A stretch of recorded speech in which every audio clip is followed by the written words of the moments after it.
Arteta! What a strike! What a screamer! Zola! And a fantastic goal! Arsenal back in it! Here's Lipa, lines it up, finds the net. Arsenal in front. Maybe the real season is what we learned along the way. This is the Arsenal Vision post-match podcast. My name is Elliot. You can block me on Twitter. Hello! The season is over. Thank goodness. The season is dead. Long live the season. We're going to tell you what we learned. We're going to give you bests and worsts and letter grades for Arteta and things we learned and all of that. It is going to be a bumper edition of lessons learned from the 2020-2021 season. And I'm excited to do it, and I'm excited to have you here, and we have so much to tell you about. Before we get started, I want to introduce Mike Feinberg. You probably know him from the Gooners Pod, and if you don't, you should know him from the Gooners Pod, and you can follow that on Twitter at the Gooners Pod. But you should also know him from the phenomenal work he does with Gooners versus Cancer. Obviously a very important cause and one that we've promoted on the podcast in the past. And right now is an important time for the Gooners versus Cancer fundraiser. So I want to introduce Mike and give him a chance to explain that a bit more to you. Mike, hello. Hello, Elliot. Thanks for having me on. Yeah, a pleasure. And I'm sorry that it's been so long and that we're not just talking regular Arsenal today, but arguably, you could even suggest something more important. So can you tell everybody about the cause, about the timing of why you're on right now and how people can participate? Absolutely. Gooners versus Cancer is kind of a passion project that I started back in 2018. We raise funds directly for the Leukemia Lymphoma Society, which is a cause that's so valuable and rings home for so many people, myself included.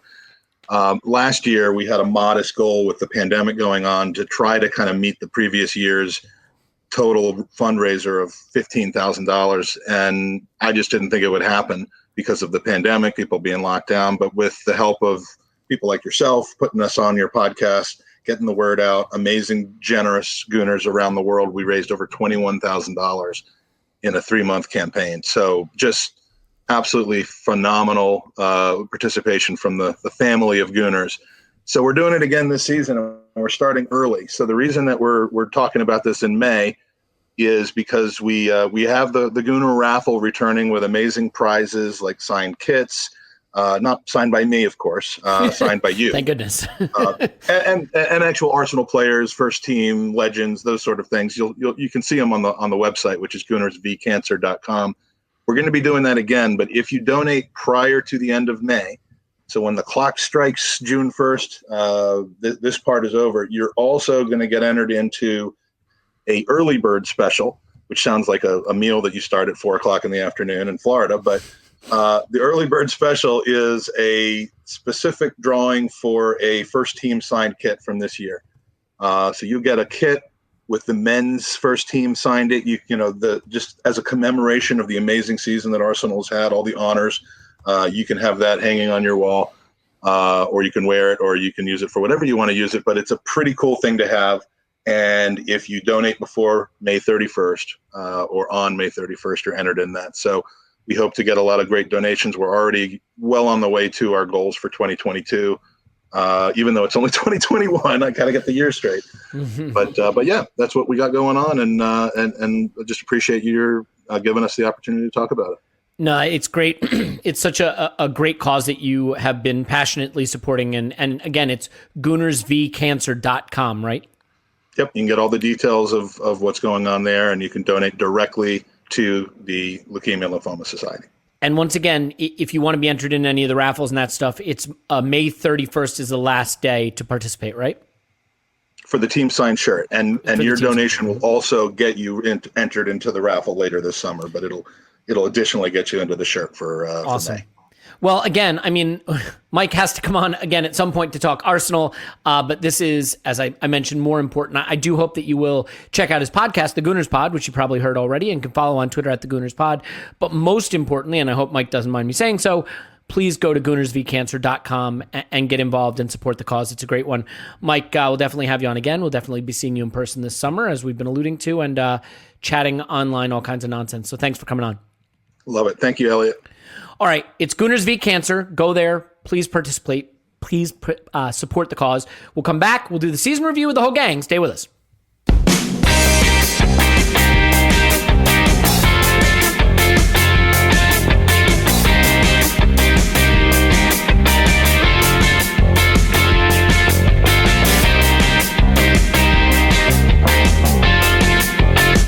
get started in earnest. The crew is here. They have assembled, and we are ready to get started. But before we do that, I think the thing that I want to say more than anything is, when I think about the Arsenal Vision podcast, I don't just think about the four of us who are here right now, or Scott, or some of the contributors that come on. I think about us. I think about you. I think about us all being part of it, that it is a community of people that make it special, not just an episode here or an article there, but really the entire totality of the way we interact, the way we talk about these ideas, the things I learn in the Discord, on Twitter, from people who listen, and from the people who do the podcast, together, all of us. So I just want to reiterate as strongly as I can as we get into our season review that while this has been a tough year, both as an Arsenal fan and just as a human being on the planet, this group, us, everyone who listens and feeds back and interacts, is a huge part of why I love Arsenal, why I enjoy doing this and helping me get through these times. So I want to say a big thank you for that. I had said something similar at the end of a podcast, but I know you guys don't listen to the end of the podcast, so I wanted to get that out early. So thank you so much. Now we're going to get down to what everybody thought of this season. And here to do that with me is Tim. You can find him on Twitter at Roberto. Hello, Tim.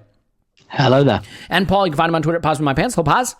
Woohoo. And Clive, you can find him on Twitter at ClivePFC. Hello, Clive. Hello. Yeah, and this should be fun because I think we have a chance to look back at some of the things we thought and how those opinions may have changed, and look ahead to some of the things we may be excited about and some of the things we may be more concerned about. Look, I know we are already into that fun time when transfer news seems to be constantly breaking because someone who golfed in Brazil with a player who used to be Brazilian but now plays in Spain, talked to his golf buddy on a golf app, and he's coming to Arsenal. I realize all that stuff is going on, but we will have plenty of time to get to that. For now, let's put season 2020-2021 into the ground where it belongs. And let's start on a positive note. Tim, what was your favorite game? What was the best game of 2020-21 season? Yeah, for me, this one's quite straightforward. It's Chelsea at home on Boxing Day. First of all, I just really enjoy beating Chelsea, doesn't everyone? But it felt like, maybe it's too much to call it a turning point considering we finished 8th, but it was a turning point in our season, and it was a turning point probably in Arteta's tenure. Probably saved his, if not that individual game saved his job, reversing out of the form that we were in saved his job. And just the introduction of Smith Rowe into the team and everything that brought to us. But when you look at that starting lineup, and it was Saka and it was Martinelli and it was Smith Rowe in the front line, it just really gave you hope, if not for 2020-21 per se, beyond that, because you really looked at some of those players and look at Saka absolutely bossing it, Smith Rowe bossing it, and for the first time in a while you could see the direction, and it was a really good performance as well, and it was one that I think nobody expected at that point. I was expecting to lose that game by a couple of goals, so I enjoyed it just on an absolute face level, but at the same time I think it was really responsible for at least changing how we feel maybe about this team. Yeah, I think it's pretty hard to look past that in terms of the impact it had. You, in giving that answer, made me realize one thing I will look forward to about this season being over is not having to say the 2020-2021 season. Did I get that right? That's a problem that's going to go on, though, because 2021, 2022 and so on doesn't flow off the tongue any easier. No, they don't get any easier. But I still feel like the 320s are 2020, 2021. I lose track of it while I'm saying it. Anyway, that's definitely the content you tuned in for, so we'll move on from that. Clive, what was your best game of the season? I got a couple, but I'll just pick one. Should I? Just for the rules? Hey, as you know, I don't care if you adhere to the rules on this episode. I made that very clear before we started recording. I said, Clive, do this how you want to do this. Yeah, you guys know I'm going to say, I just really enjoyed West Ham away. I know we didn't win it, but I just loved the way it almost epitomises us being absolutely absent, out of the room, giving away 3 goals when they only had 1 or 2 attacks. Right? So we managed to fall asleep. But in the way we played coming back, I really enjoyed it. I thought it was wonderful, wonderful football. And I felt like the team was as one. But I'm just going to say, I've got to have a special mention for Slavia away. I just loved the way we approached that game. Before the game, with this the anti-racism stance, and then the way we ripped them in the first half was just brilliant. So they're the two games that really left a strong emotion to me during the season. Yeah, it's funny, right? Because I do think that it's a great game to pick in a way because it epitomizes the Arsenal duality in a really fun way that maybe didn't seem so fun at the time, but I definitely get where you're going with that. Paul, do you have a favorite game that jumps out at you? And by the way, if we repeat answers, totally fine. I mean, there's with some of the best or some of the worst categories we have lined up, there's only going to be a few answers. So what do you got, Paul? Yeah, so West Ham was kind of close to my other pick, but I'm going to go with the West Brom game. Anything with the West in it. West answers only, please. Yeah, because we played Chelsea 3-1, but that game could have gone anyway. We'd beaten Brighton, but it was 1-0, and it was pretty tight, really. And then I know it's only West Brom, but man, we lit it up in terms of the performances. And it took us it had a couple of candidates for goal of the season too, including the Kieran Tierney. Oh, I assume they'll come up in the third category. Absolutely. Yeah. So the Kieran Tierney one it took us a while to kind of turn our performance into goals, but then we did. And just that, for me, that was when you saw the team flowing, playing with confidence, panache, pizzazz, presume, paluma, brio, brioche. It had it all. So at least two of those words fit there, yeah. Did we test positive for any of those things after the game? Because if so, we might be in trouble. There's probably one disease. I had one of everything in there. It was a bit of a Noah's Ark of adjectives, but that was what this game inspired. It was fun. It was in the snow. I made a video about it, and I enjoyed it immensely. Yeah, I mean, us being fun is something that we don't have a lot of. I mean, I think back to some of that post-season review stuff that we did towards the tail end of Arsene Wenger. And, again, those weren't the best seasons, but you'd be picking from a few games where you really hit the high notes and the attack was humming along. And those were the games that stood out because they were fun, the entertainment aspect of it. I think my game of the season will have to be winning at Old Trafford. Unfortunately, Clive and I did a rewatch of it, which was maybe a mistake because it made me realize it wasn't half as good as I had hoped it would look upon rewatch. I think Clive can confirm that. But all about the result, wasn't it? Yeah, it was. Look, we hadn't won there in so long. It happened at a time of the season where I think things still felt possible and made me believe that we were going to go somewhere special and we were getting monkeys off our back. And, that really felt important at the time. And so there weren't a lot of games this season that felt like big games because unfortunately the season was sort of lost for us very early on. That felt like a big game and a big game that we won. So yeah, I'd have to pick that one for me, which leads us to a category that has a lot of options, but we might wind up zeroing in on one or two is my guess. And so I will reverse the order and Paul, go with you. What was the worst game this season? I don't know if this is a surprising pick. I'm going to go with the Aston Villa game early in the season. I know there are maybe some more painful games, but that was the game where I thought, we're not at the level of these other teams. And, we'd play Everton, we beat West Ham early on, I guess, but they were kind of better than us. But when Aston Villa did to us what I hoped we would do to other teams, and we clearly did not have that in our locker. That to me was the signal game that what was to follow, like we were a level below teams that we thought were going to be 7th, 8th in the table. So that was a game, I think, of high significance in the contrasts of where these two clubs were at, and kind of in my Arsenal identity, a massive kick in the nuts for what I thought we were going to deliver that season until things changed. But I didn't know things were going to change. No, it's a very, very fair pick. Clive, what do you have as the worst game we played this season for one reason or another, emotionally, tactically, whatever you think?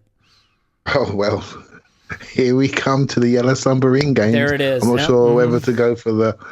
For me, the home game was a little bit. I don't know. I'm going to leave a bit on the bone, right? Okay. I think the home game for me, just because we had the opportunity to respond from a disastrous away game, and then we froze in our boots, and we repeated tactical issues.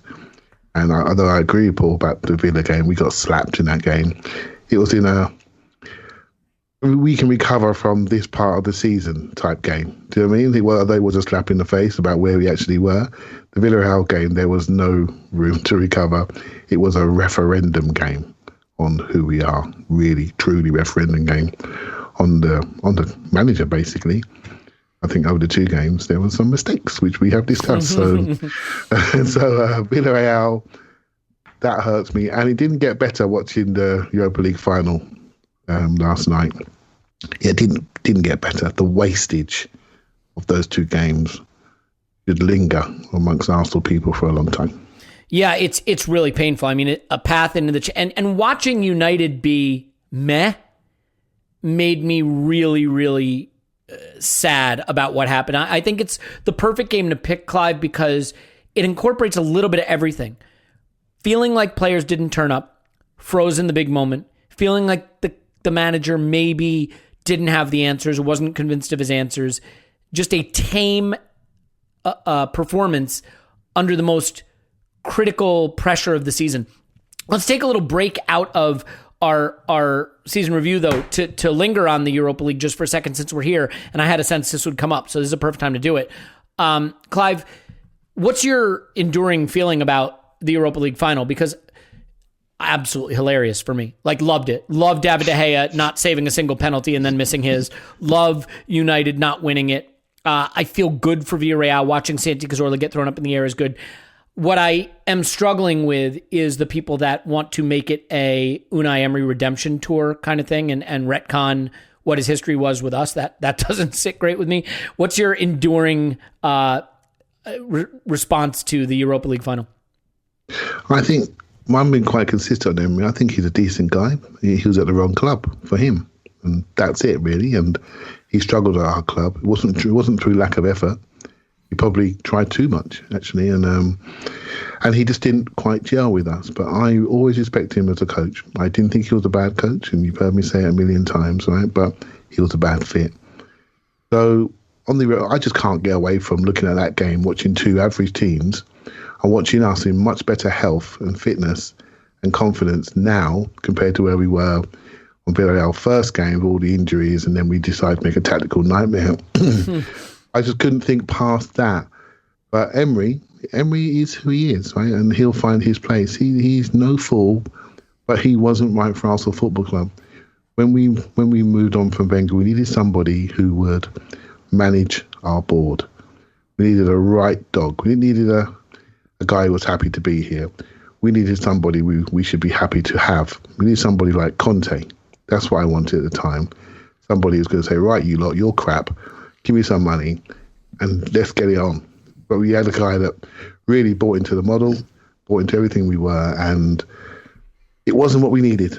We needed something else, and we're now pivoting somewhere else. So I don't blame Emery. Wrong time, wrong fit, wrong guy. And I'm pleased for him. I'm genuinely pleased for him because football is full of ups and downs, and he had a big down with us, and he has been a gentleman the whole way along. And when Arsenal were not gentlemanly to him, in my opinion. Let me just point out, Conte is available. He's my favorite. Yeah, he's my favorite. You won't like him though. He plays free at the back, so he doesn't work for you. I will tell you something. He's one I'd compromise my ethics for. My football philosophy can get in the bin for him, even though I'm not sure I'd enjoy it. So, super quick, Tim, Europa League final, hilarious or frustrating, or both in equal measure? Hilarious. I mean, obviously both in equal measure, but hilarious. My view on games like this is always just take the best of it, because it's like either Man U are going to win or you're going to have to listen to the Unai Emery redemption tour. I mean, I completely agree. I don't really have anything to add on Emery other than he was a bad fit for us. His career shows you give him a team between 5th and 8th in Spain. he'll get you 5th and 8th in the Europa League, and that's what he's done here. It's unerringly consistent. It's not quite worked at other places for him, and there are probably reasons for it. But I don't hate the guy. I hated some of the football we played under him, but I also hate some of the football we play under the current manager. So beggars can't be choosers. Yeah, exactly. So it's not entirely personal against him. I found it absolutely hilarious. I really enjoyed it. I've got nothing against Villarreal either, quite the opposite actually. And I guess something we should mention, even though we're some of the bad guys here too, is amongst this kind of European Super League fiasco, which is only just dying down. You've got Villarreal beating Manchester United in the Europa League final, and that's pretty funny. Yeah, I loved every minute of it. And look, I did not like Unai Emery at Arsenal. There are some coaches that are made for some size club, and I don't think he's made for Arsenal. I don't think David Moyes couldn't hack it at United. He's proven himself to be a pretty good coach at other places, in Everton and now at West Ham. So sometimes coaches aren't a fit. The communication thing was an issue. Of course, I'm not going to beat him up for not being great in his second language, but not a great communicator. The football wasn't great. I don't think the players wanted to play it. Let's be honest, you guys. The way they went about that final and the semifinal and stuff like that, it's hard to get big clubs to want to play that way. Those players don't usually want to. Now, that may be a character issue with those players, but you have to coach the players you have. And so it wasn't a fit. Doesn't mean he's no good. Doesn't mean he's right for us. And I can enjoy it and still be glad that he's not our coach. And I got a lot of people on social media being like, it's our players. It just shows you, they don't have the passion for the fight. They couldn't dig in the way Villarreal did. Our players would never dig in against United that way and get that result. And I'm like, guys, we beat Liverpool and Chelsea and City and Chelsea, three tries, magic, to win the FA Cup last season with performances that looked a lot like that. Sit back, wait for your moment, take your moment, and ride it out. So, let's not be revisionist. It's not that the players can't do that. I just think it's that the players don't want to have to do that as their primary tactic. Paul, we'll move on from this and get Tim's worst game of the season because we don't want to miss that. But enduring memory of the Europa League final, hilarious, frustrating, both, neither? Almost entirely hilarious. I don't take any great meaning from it. Talk about a small sample size. It's one game, so anybody drawing big agenda conclusions from it, whatever they may be, you play the team you're playing in the final, and it doesn't always lead to the best football. I would take very few conclusions out of what would have happened had we made the final, blah, blah, blah, against whoever. So no, the penalty shootout was great. There was Frankie Coquelin stepping up, putting it into the roof of the net. The two goalkeepers having to save it. It was great. It was fun. It was dramatic. I loved it. I'm glad United didn't win. I'm glad. I like Emery, right? I had my issues with him. Like Clive says, he's clearly a decent coach, but not brilliant. And I like him, and I'm pleased for him. He's a nice man most of the time. Yeah, all right. Well, let's get back to our regularly scheduled programming, which means, Tim, you owe us a worst game of the season. Yeah, sure. So I only had 2 written down here, and I think we've had quite enough Villarreal chat. So my other one is Spurs away in November. I can't remember if it was November, December, but yeah, that 2-0 defeat away at Spurs on several levels, just because, first of all, just personally, I watched it in a pub after an Arsenal women's game on an iPad, which was a bit rubbish.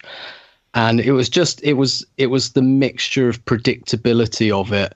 And then having to listen to everyone call it a Mourinho masterclass afterwards when, Spurs were in good nick at that time, but only in terms of results, not performances. And it was just a really, really bad time to play them. And I remember thinking that in the build up to the game. I remember thinking that they're just running hot at the moment, and that it really sucks that we have to play them while they're doing that, because they're nothing special.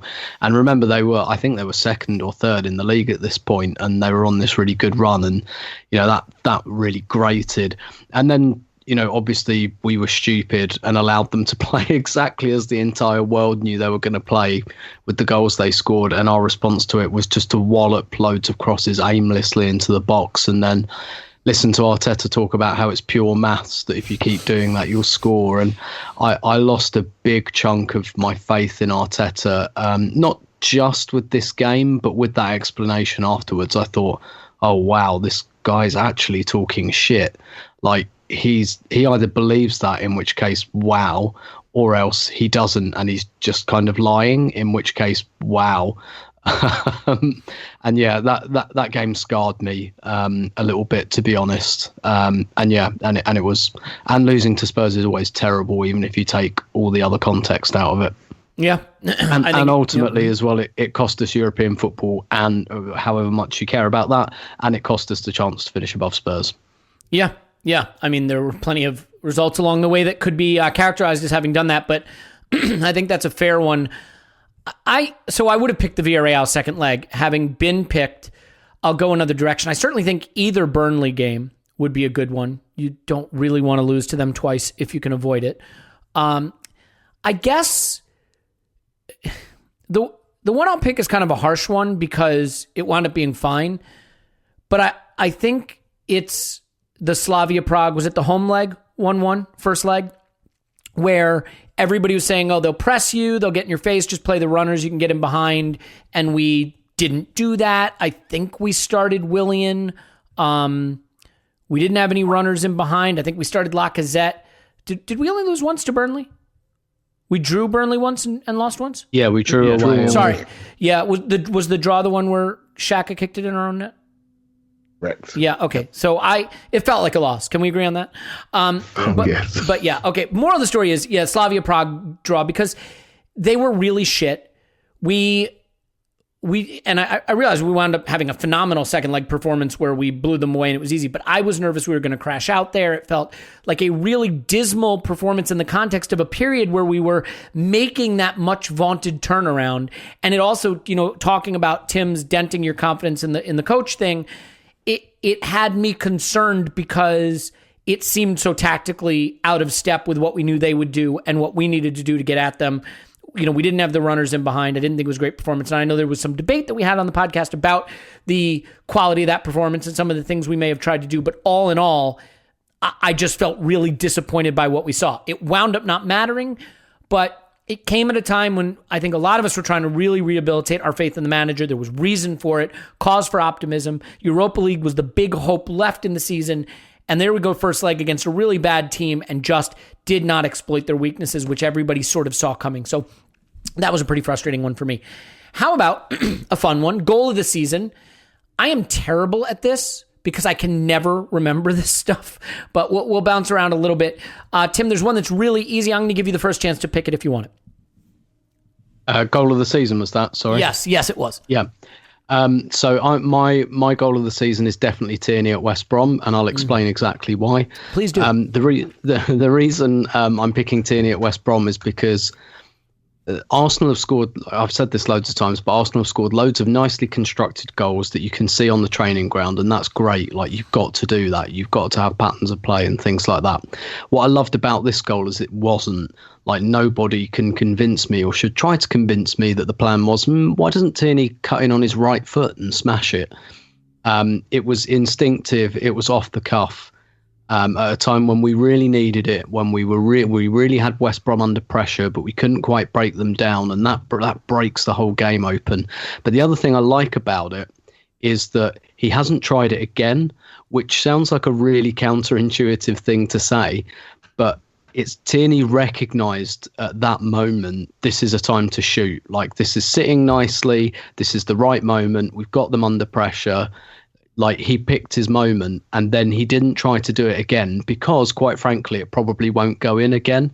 And when I look at someone like Xhaka, for example, who scores a couple from 30 yards in his opening couple of games, 5 years ago now, and then spends the next 3 months of his Arsenal career ballooning the ball out of the stadium, and you think, oh, no.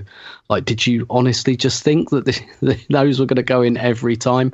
I really like the fact that Tierney was smart enough to recognise the moment, both technically and emotionally, but then he was smart enough to realise that it was kind of, not quite a one-time only thing, but that it doesn't really bear trying to repeat every week, and that's why I love it. And also the optics of it, in the snow and him in his short sleeves and just smashing it in. It's a very Tierney goal. Yeah, I feel we may have another goal from that game coming. Clive, do you want to pick it, or do you have another one?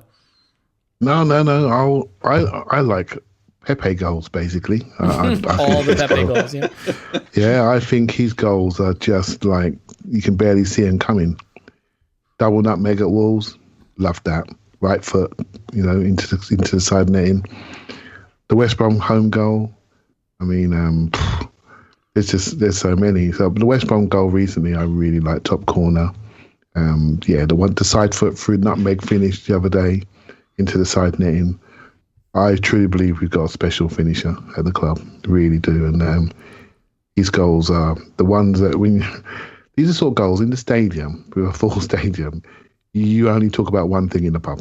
It's as simple as that. They are special goals. And Pepe, I'll say about 4 goals, but Pepe goals for me are my favorites. I'm open for all the Pepe goals. There's something about a left footer, opening up his hips and curling one into the far side. It just looks great, and he looks great doing it, and long may it continue. I'm down for all of them. Paul, do you want to pick the West Brom goal? Yes. Okay, yes, please before describe anybody it. else grabs it. Yeah, because it's got to be on the list. I mean, it is the one in my view. Describe it to us again for those who have forgotten. The second goal in Arsenal's 4-0 over West Brom. Yeah, so we've been playing some football, but we haven't really put the Tierney goal as an individual goal, but it's almost out of frustration that he grabs it. And here we crack this thing wide open. Bellerin lays it off to Smith-Rowe, who does his round-the-corner pass, which is his trademark, to Lacazette. Lacazette flicks it to Saka. Saka flicks it to Lacazette. Lacazette puts it round the corner to Smith-Rowe, who does the third-man run. Smith-Rowe squares it to Saka, and it should always have been those two guys. They're like the best story of our season. Anything involving Smith-Rowe and Saka on or off the pitch is wonderful, and it's just beautiful. It reminds me almost of the classic Norwich goal between Giroud and Jack Wilshere. Okay, there's 3 guys involved in this. It's a holy trinity of players we saw put together beautiful moves at various times during this season, but this shows the technical quality of Laka's setup play. And like the first time, like it's all about Smith-Rowe's first time passes and just going for it, hell for leather. It's in the snow, as Tim talked about. It's the holidays, and it's when we showed that we could play that level of football. I mean, we absolutely tore them a new one, both through Smith-Rowe's run, through Saka running through the middle. And you see Saka running away. They do an unclassic commentary, him and Smith-Rowe and Saka. It's kind of funny. Saka's running away, pointing at him, at Smith-Rowe for the assist. And Smith-Rowe says, "Oh, you point at me, but you're not running towards me." He's not getting his hug, his celebration. And they just have a great bloody rapport between the two of them.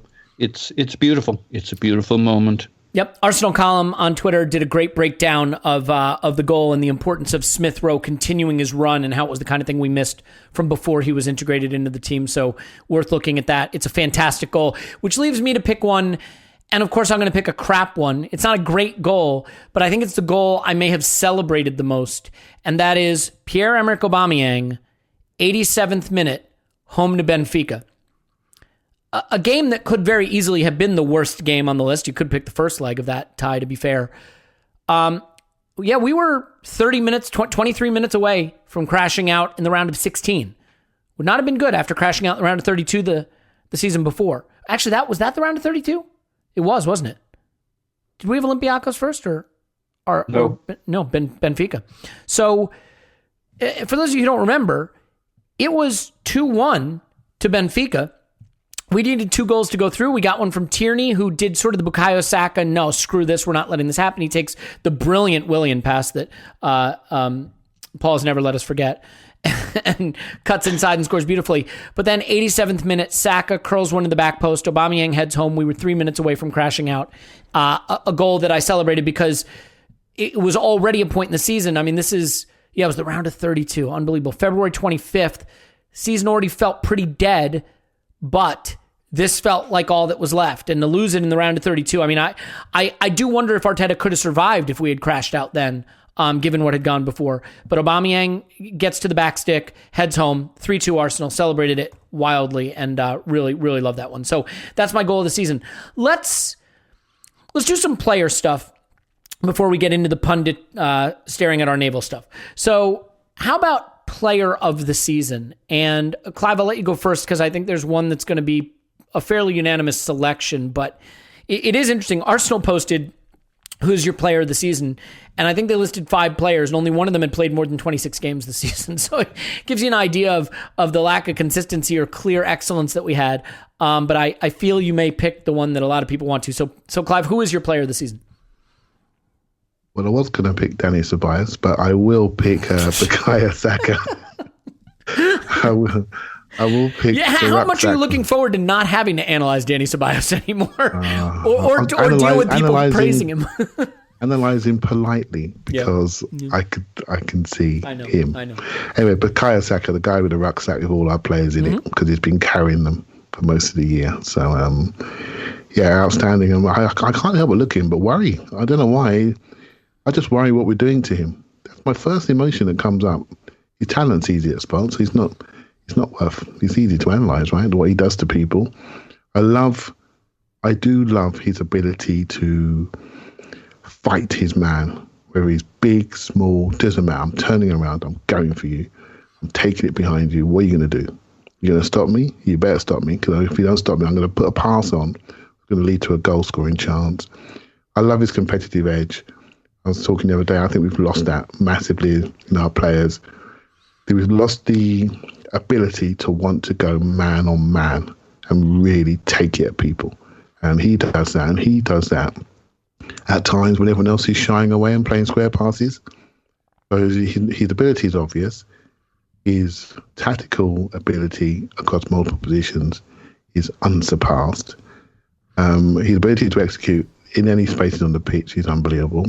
But he can do it at the most critical times as well, which normally comes, that clutch gene normally comes when you're a bit older, and he's got that at 19. So we can look after his legs. We've got a world-class player on our hands. If we don't, we've got a Jack Wilshere on our hands who's just been released by Bournemouth.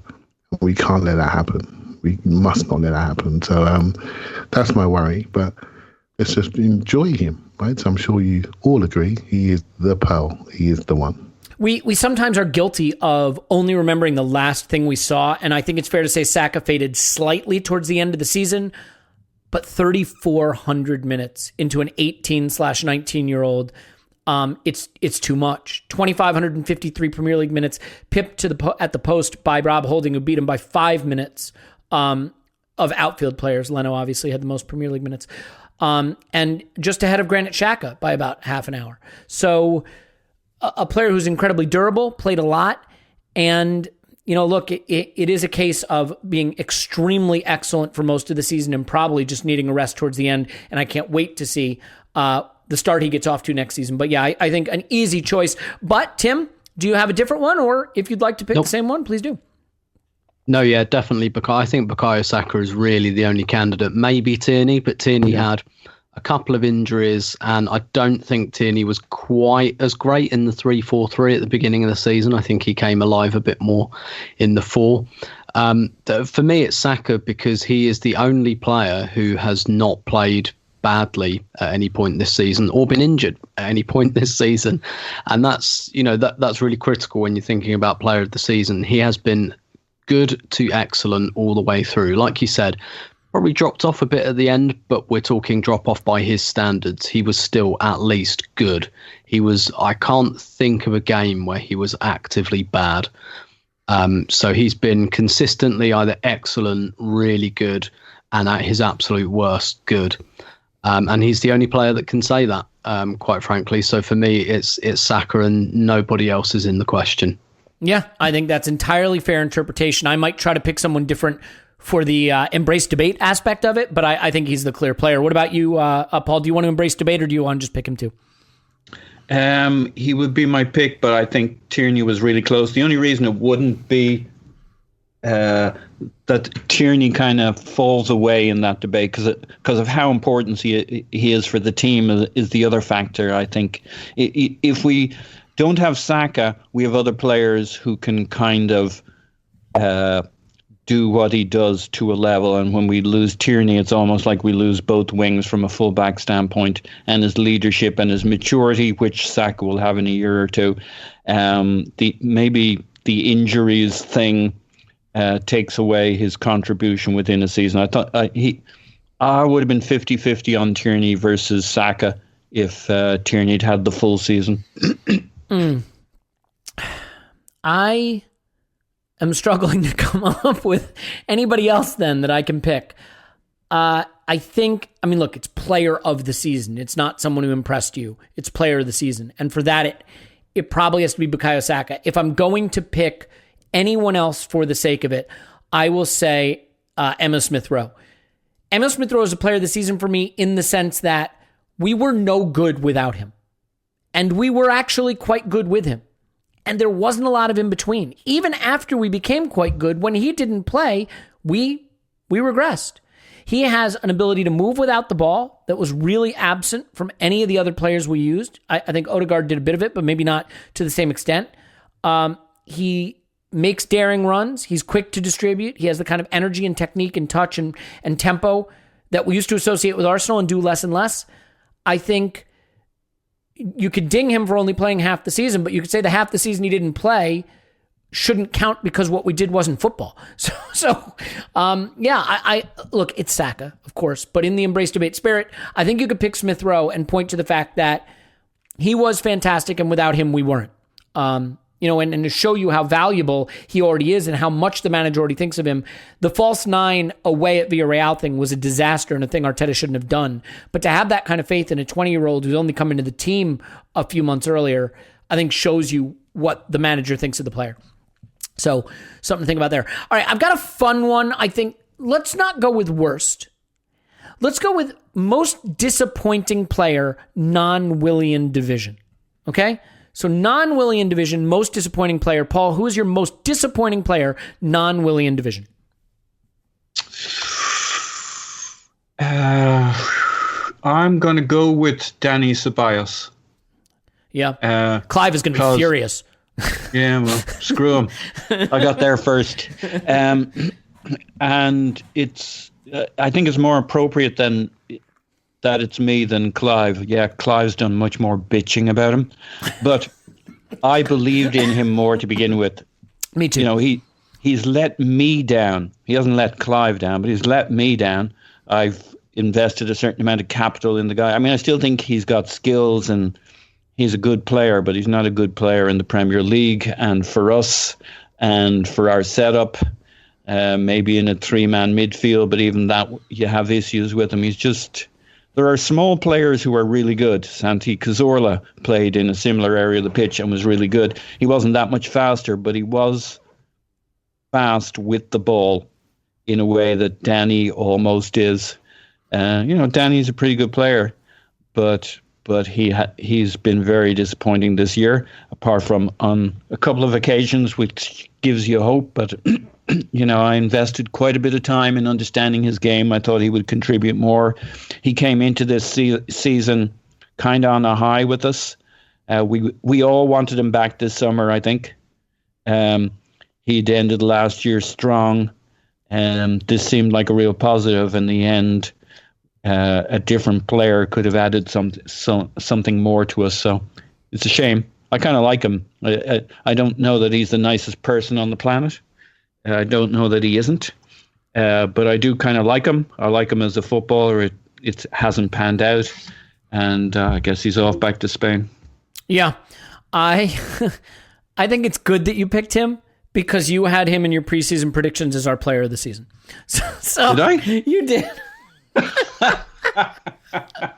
Well, at least it saved me from picking Willian. So that's good. Thank you, Danny. One last thank you for you. Yeah.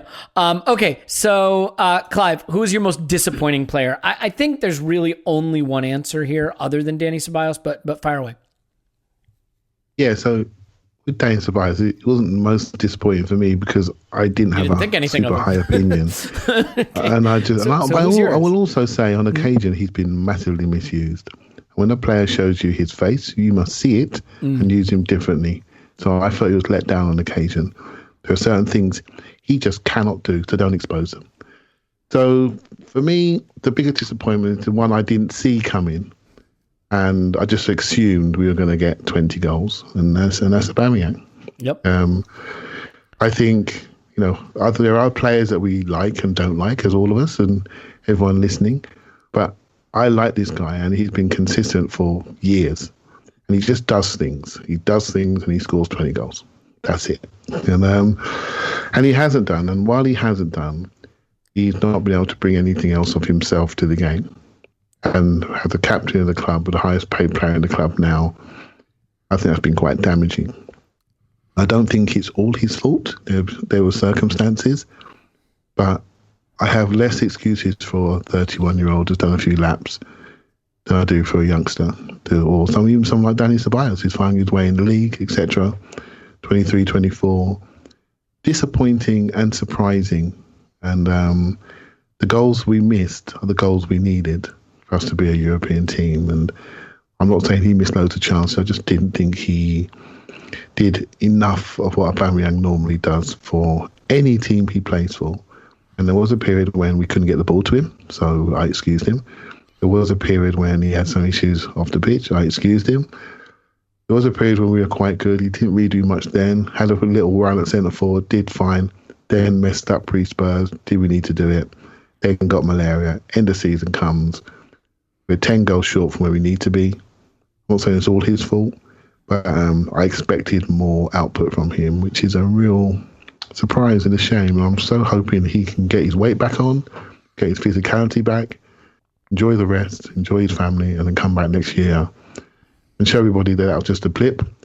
Otherwise, if it's not a blip and he's not happy here, there needs to be a decision to be made. I think he's that serious. He can't be a 5 out of 10 again. He's too important to the rhythm of the club. Decision time. Going to be an interesting discussion of what happens to us next season when we're sitting top of the table and the African Cup of Nations comes around. So something to think about for next season. Tim, can you go anywhere other than Aubameyang for most disappointing player? I mean, you can't, but for the sake of difference, I am. Please do. I think that's absolutely fine to say that. I was going to say Bellerin, but I'm going to say something maybe a bit more controversial, and I'm going to fold this into. I always write articles before every season called "It's Going to Be a Big Season For," and I pick a couple of players, and this year definitely going to be Thomas Partey. I think he's been slightly disappointing, and I don't think that's entirely his fault. I think there are definitely caveats about injuries, about coming into the squad late, coming into an uneven squad, etc., etc. I think there are plenty of reasons/excuses for him. The reason I think it's disappointing, I mean, first of all, look, we had the discussion when we signed him about should we be spending 50 million on a 27 on like a late prime player. We've already lost 1 year of that, and that's obviously disappointing. And again, not entirely his fault, but I've just got this feeling that Partey's going to be a bit like Pepe, in that on his good days, you'll look at him and go, yep, that's a £50 million midfielder right there. But I'm just not convinced. Just when I see this inconsistency in players, I don't know, maybe I've got trust issues, but unless they're like 18 or 19, I tend to think that's kind of who you are.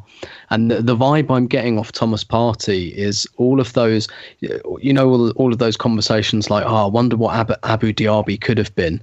And I always thought that Abu Diaby could have been what he pretty much always was when he was fit, which is amazing on his day. And when it's not his day, take him off and send him home. Frankly, tell him to go home and put his feet up.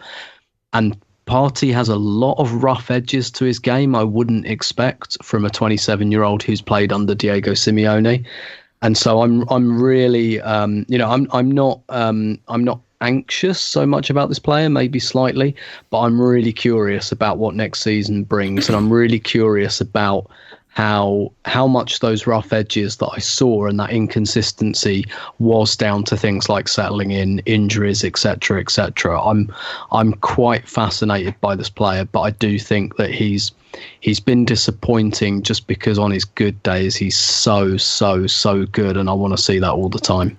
Yeah, I mean, look, when you watch him play, the way he can step past a marker, the way he can body someone off the ball, the tempo and pace with which he hits the passes when they're accurate, but pops them between the lines, and the way it pops off his foot, arrives on time, the way he can strike a ball when he's in good position like he did on the final day of the season.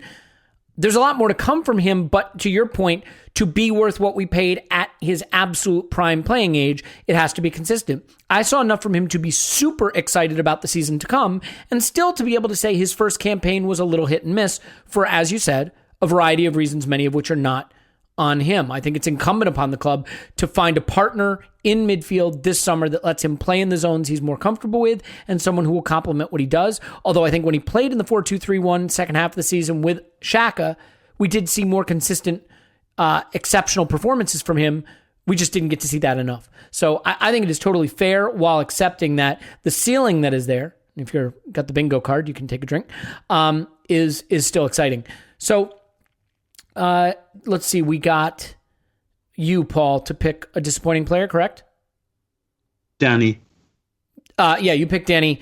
Clive picked Oba. You picked Party. I mean, it is Aubameyang, and I don't really have any other way to go. I'm not going to try to manipulate this into another answer. For me, it's Aubameyang. I think it's really simple. And if you look at the preseason predictions, Aubameyang goals, I set the over-under at 21.5. Clive was over at 22. Tim was over at 22. Scott was under at 19. Paul was under at 19. I was the lowest on him at 18. And he didn't get there, and he didn't really get close. And on non-penalty expected goals, I think it was like 10. Granted, he missed some time. He wasn't fit. He had malaria. A lot of circumstances for him that don't help. But, we don't need to relitigate the contract. When you give him that much money, what you're hoping is you get an amazing first season, a pretty good second season, and by the third season, he's making way for someone else, or maybe someone has even been willing to take him on a free and pay him his last year, whatever the case may be. This season, though, had to be an excellent season, because that's how you paid him. You paid him with the idea that he's still in his absolute prime. You bring those goals back, and you think you've got enough around you. And the fact that he couldn't do that is a big problem for us. And some of it is a problem of the play. They're not creating enough chances, not getting the ball into central areas.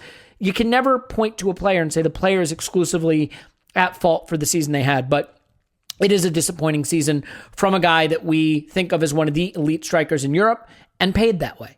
So, let's hope that he has a better season next season. And again, the African Cup of Nations coming up, it will be interesting to see if his second half is something that we really have to worry about and be prepared for when it comes around. So let's do this. That will do it for most disappointing. We've got to get to some of the predictions we got right and wrong. But if you stick around with us after the break, you're going to find out what letter grade we give Arteta for the season that was. So we'll take a break. We'll come right back. Letter grade for Mikel Arteta coming up after the break. This podcast is sponsored by BetterHelp. Is there something interfering with your happiness or preventing you from achieving your goals? BetterHelp will assess your needs and match you with your own licensed professional therapist. You can start communicating in under 48 hours. It's not a crisis line. It's not self-help. It is professional counseling done securely online. There's a broad range of expertise available, which may not be locally available in many areas. The service is available for clients worldwide, and you can log into your account anytime to send a message to your counselor. You'll get timely and thoughtful responses. Plus, you can schedule weekly video or phone sessions, so you won't ever have to sit in an uncomfortable waiting room as with traditional therapy. BetterHelp is committed to facilitating great therapeutic matches, so they make it easy and free to change counselors if needed. It's more affordable than traditional offline counseling, and financial aid is available. BetterHelp wants you to start living a happier life. Here's what a few people who have already tried BetterHelp have had to say. Andrea is an absolutely amazing therapist, and I would recommend her to anyone. She has helped me tremendously with my mental health and has helped me stay on top of it, and also understand my symptoms and triggers. My anxiety is now under control, and I have her to thank. I am so grateful. Elizabeth is great at discerning my areas that need work and wonderful about helping. She's a genuine, kind, and compassionate person. Visit BetterHelp.com/vision. That's BetterHelp.com betterhelp.com/vision and join the over 1 million people who have taken charge of their mental health with the help of an experienced professional. In fact, so many people are using BetterHelp that they are recruiting additional counselors in all 50 states in the United States. A special offer for Arsenal Vision listeners, you can get 10% off your first month at betterhelp.com/vision. betterhelp.com/vision. Go there now and get the help you need.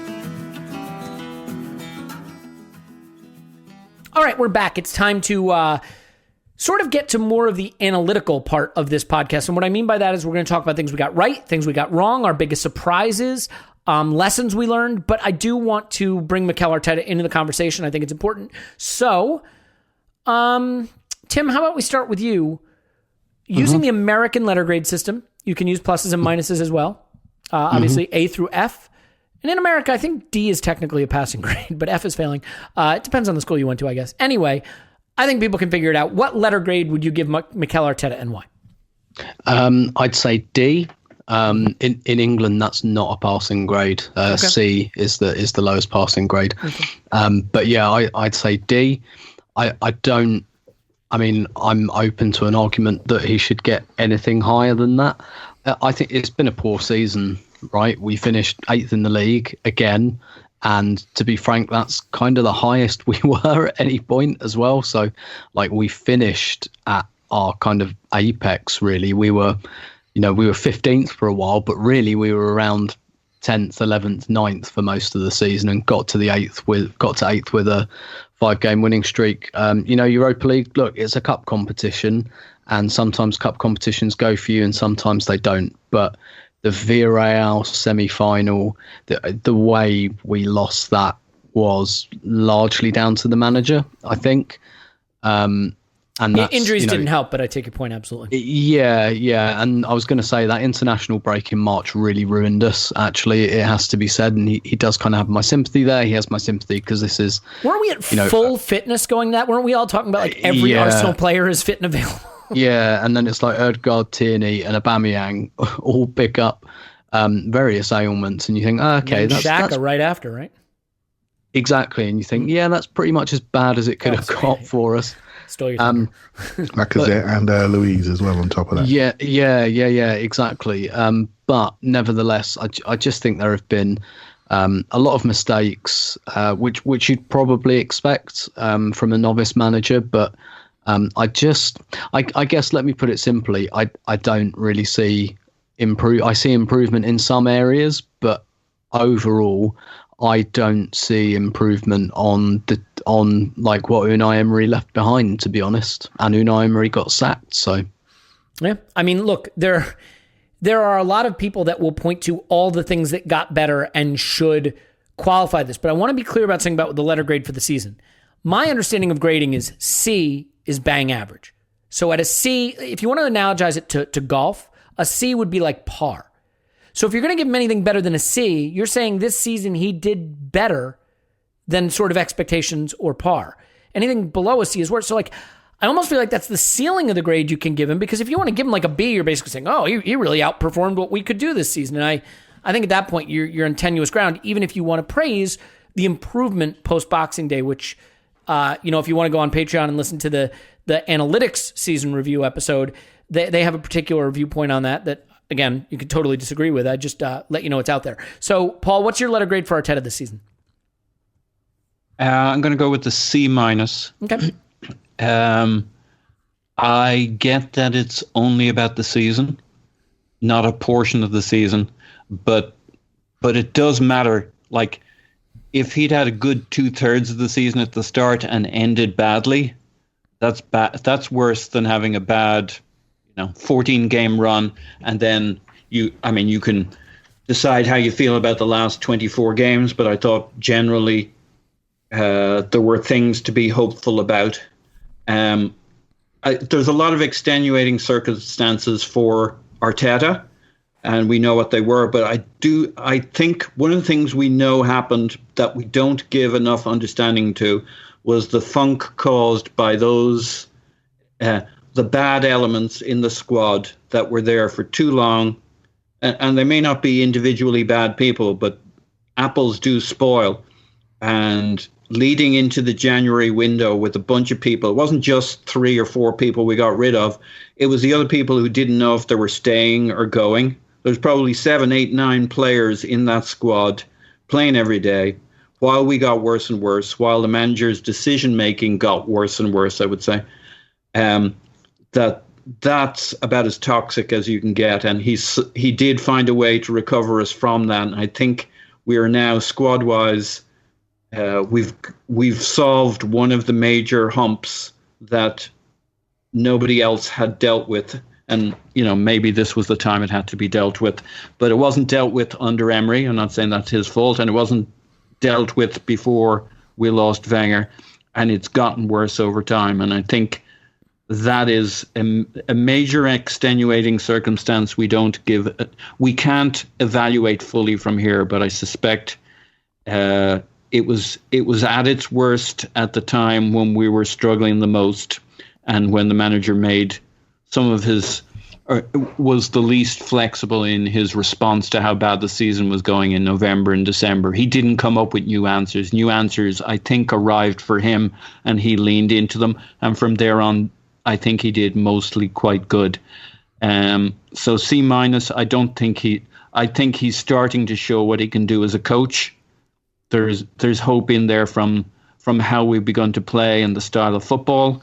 But across the whole season, it's taken him time to come up with answers, and he came up with the wrong answers for Villarreal at a critical point. So then you're back to, maybe his big decision making isn't there yet, or may never be. Yeah, I think that's a fair summary in a lot of respects. Clive, what are you giving him for your letter grade? I can go C- or C. It doesn't really matter, really. I think a lot of what Paul said there is really, really pertinent. I think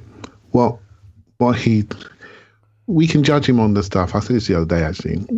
Managing us is really easy, right? Because he's got to pick a team. He's got to make the right substitutions. If we win the game, everything's good. If he doesn't, everything's bad. And that's us. When that's us managed. For the people with the bingo card, can you throw in a washing machine? Yeah. And if he doesn't do it right, he's in the washing machine, right? So we spin him around and then everything he says, he's crap. So that's just like, I find it quite juvenile, but it is what it is, right? So, but then we get to the other things that the club needed. And this is what hasn't happened for many years. I don't think Wenger appropriately managed the board. I think he was part of the board. He didn't manage them to raise their expectations. And he ended up suffering for that because he was almost too defensive. And should have gone much sooner, should have elevated himself, should have had a succession plan, and then we'd be in much better shape. Emery came in, he came in as part of a conglomerate. He was happy to be here, as I said earlier. He wasn't able to manage upwards. He wasn't able to get the players that he wanted. He was just slapped into a corner. You're the first team coach, deal with this lot. He went, fine, wrong fit. Arteta was probably the one that said, you know what, we're in a bad place. I need to manage this show. I need to clear this room out. I need to find out who's committed.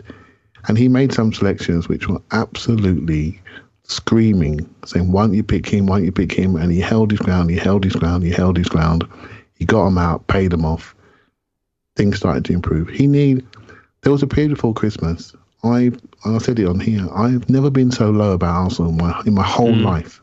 In my whole life. I've never seen us go that many games without winning. The atmosphere, obviously there's no atmosphere. So everything was just completely uniquely bad. And I've not forgotten it. It was awful. And I'm thinking, crikey, you're in trouble here. Then we had the Chelsea, West Brom, Brighton games in a row. It wasn't Chelsea I was worried about. It was West Brom and Brighton. If we lost those, that's it. We're in trouble. And Chelsea come along and we turned it around. And it's no surprise that certain people in the dressing room are no longer here. It costs us money. Those people are all convinced us they were totally on board, took their money and gone elsewhere and done wonderfully, haven't they? So I think he is the first one and the only one to manage the absolute problem, and he may have to manage upwards with the board, because whatever we need to do going forward is not going to be done on a self-sustainable model. We're going to need something. And I'm looking around the club. I'm looking around at our director of football. I'm looking around at our number one agent. I'm looking around at these people. I'm thinking, my God, we need something to go for us. Really, really, we really do need something to go for us. We've got new people coming on board. Arteta making coaching errors really surprised me because I respect him as a coach. He got himself in a bit of a spin. It did get me. It did shock me. It did shock me. I'll be honest with you. I didn't think it was that difficult. Just keep it simple. We've done that one. But I look at it and think, C-. But I think he'll be better for it. Whether it's here or not, I'm not too worried, to be honest. But we need to do what we need to do this summer when it comes to renewal. To me, that's the most important thing. Yeah, well said. So I won't waste anybody's time adding much inanity to those articulate and well-constructed answers. I will say C-. And the way I think about it is kind of like if you take a class and there are 10 tests during the season, during the semester, and you get Fs on like the first 7 tests, and then you get an A, a B-, and an A, you raise that semester up to a C-, but you failed a lot of it. There was a lot of failure by Arteta this season and a lot of things he did that I don't understand. And me not understanding them doesn't mean they're bad. I think that there is a really interesting dichotomy for me between Mikel Arteta, the tactician, and some of the stuff I see that he can do. The players seem to stay invested in him, interested in what he was trying to teach them to do, seem to be able to, I think, play the way he wanted them to play. I still think that it would be wrong at any point to look at the season and say that this team consistently created the level of chances we need. If you told me Arteta got sacked in December of next season, and you said, why do you think he gets sacked? I would say he never consistently solves the problem of not creating enough chances. So that for me is what's left to be done for him. He has to show that he can take the big improvements, or if you see them as little improvements, that's fine too, but the improvements we made as the season went on and convert them into a consistently chance-creating, goal-scoring system, because that's still not there. It's the other stuff for me, though. Can he manage the egos? Can he blend the personalities together when it gets difficult? Can he handle the situations like Saliba coming back in a way that's in the best interest of the club long-term, that isn't sort of egocentric? I don't know. We'll see. That's the stuff that I wonder about. I certainly think that he is in a situation where he has the worst possible team of people around him to make it a success. A C- with appreciation for some of the stuff he got right, but too much stuff that went wrong to see the season as anything other than failure. Because ultimately, while we all love to get up our own butts about analytics and advanced metrics and the stuff on and off the pitch, if you're an Arsenal coach and you finish 8th and you have an embarrassing Europa League exit, you are failing. So it is what it is. Okay, let's get into some fun ones that are maybe a little more analytical about the season and less cut and dry. So, Tim, real quick, what's something you got right this season? And by got right, it doesn't have to be something you articulated on the pod or wrote down or anything like that. It could just be something you thought and it wound up being true. Something you got right this season. Yeah, sure. So the last time we did this kind of exercise, I think was halfway through the season. I think you asked me something like, I think you asked me for a prediction or something you think will happen. And at that point, I think it was January and maybe Cedric had played a few games and people would start to go, he's not too bad, actually. Yep. And my prediction was, no, he's crap. And you will see that by the end of the season. It may be harsh to say crap, but like average at best. Certainly not to the level of what Arsenal need, even for a quote-unquote backup. He wasn't in the Southampton team. That's a Southampton backup. A Southampton backup should not become an Arsenal backup. And here we are at the end of the season, and he, last 10 games, what did he have? Like a handful of minutes. And what was really telling as well was, I think the last couple of team selections that Arteta picked kind of showed you what his thinking is for next season, who's in and who's out. And yeah, I think Arsenal would absolutely take any sort of interest in Cedric. I don't think they'll get any, frankly, and I do think we'll be stuck with him. So that's something I got right. There you go. Well done. Congrats to you. Let's all pat ourselves on the back for the things we got right, because I feel great. Wouldn't it be nice if we got something right that was like super positive? Like, I think we're going to win the treble. And then, wow, I was right. Clive, what did you get right this season? I mean, you got many, many things right. What's a thing you got right that you'd like to highlight among that group?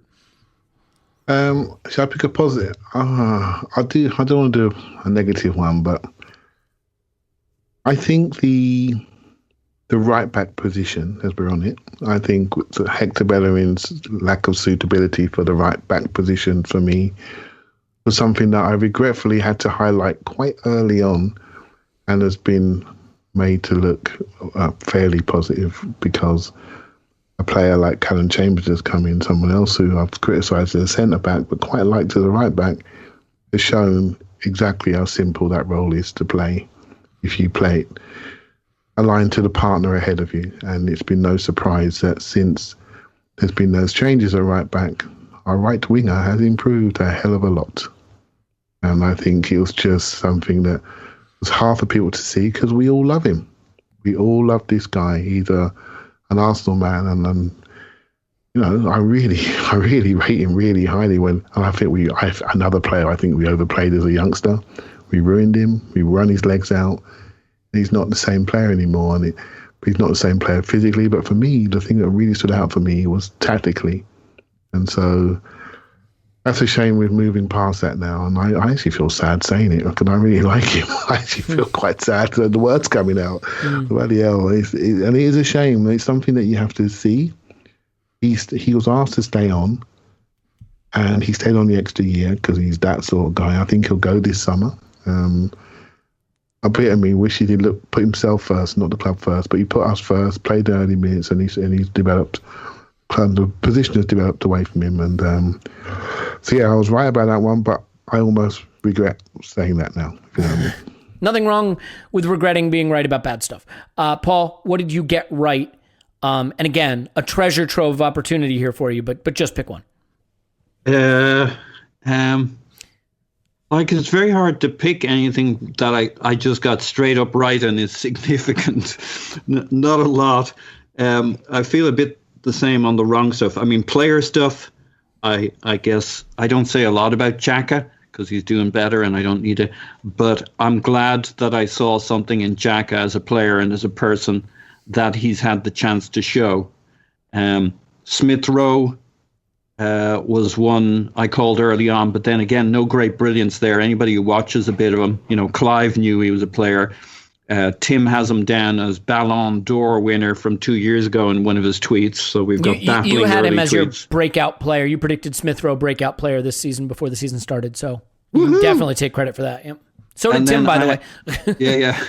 And then I had Tierney as my fullback of the decade, and I was mocked by you bastards. Oh, yeah, relentlessly. You bastards being everybody but Clive, so you know who you are on this podcast, mocked ruthlessly, and now look at him. So, but I don't know.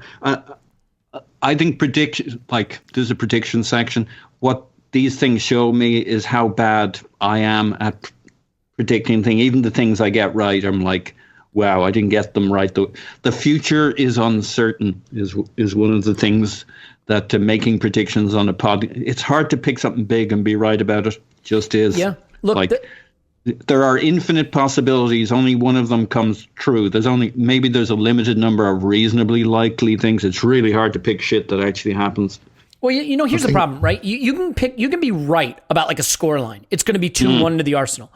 If you want to say like, oh, I think this player will fail, or I think this player will succeed, it's hard to be right or wrong about that because there are so many gradients within that, right? So many gradations of how they succeeded or how they failed that no one will ever agree you were 100% right or wrong about any of those kinds of things. So I definitely take your point. By the way, in the Discord, I post a link, but for those of you who are not patrons, there's a podcast called No Stupid Questions, I think.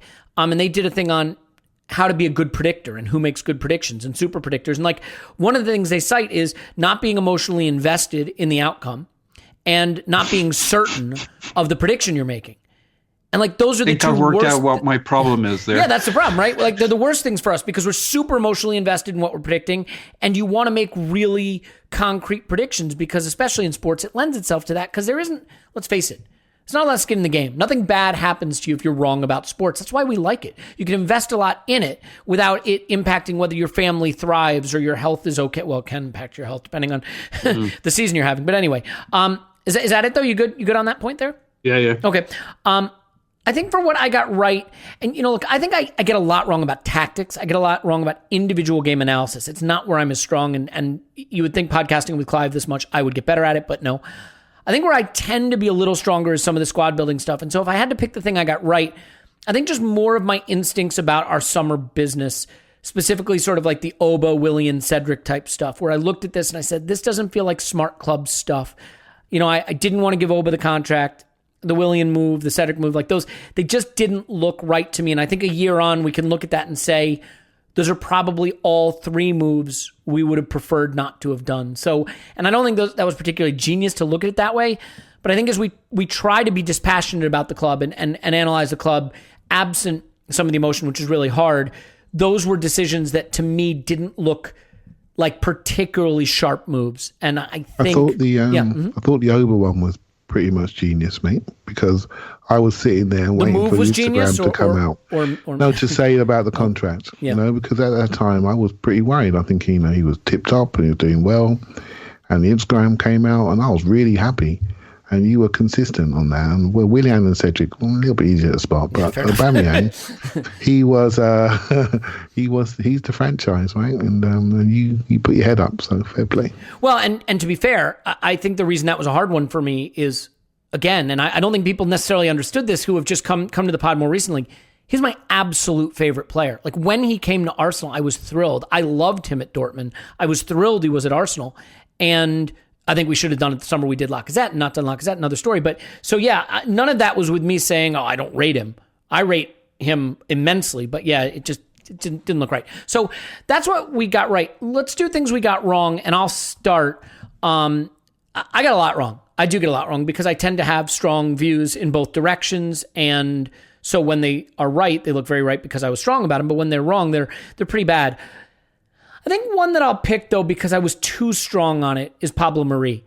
I don't think Pablo Mari is a world beater, but I really felt that it was a ludicrous deal, one we shouldn't have given him. Bad player, doesn't belong at Arsenal. Went really, really big with how bad he is, and that looks wrong in hindsight. I don't think Pablo Mari is ever going to be a guy that we're thrilled is at Arsenal. I think he is a competent player that's a good guy to have in the squad, and I think I was just really wrong about ruling him out to the level that I did. And unlike some of those other guys that we mentioned, he came in, he contributed, he played okay at periods, and I think he's a player that we will wind up finding handy to have around. I don't think he's going to be the starter for Arsenal at left center back.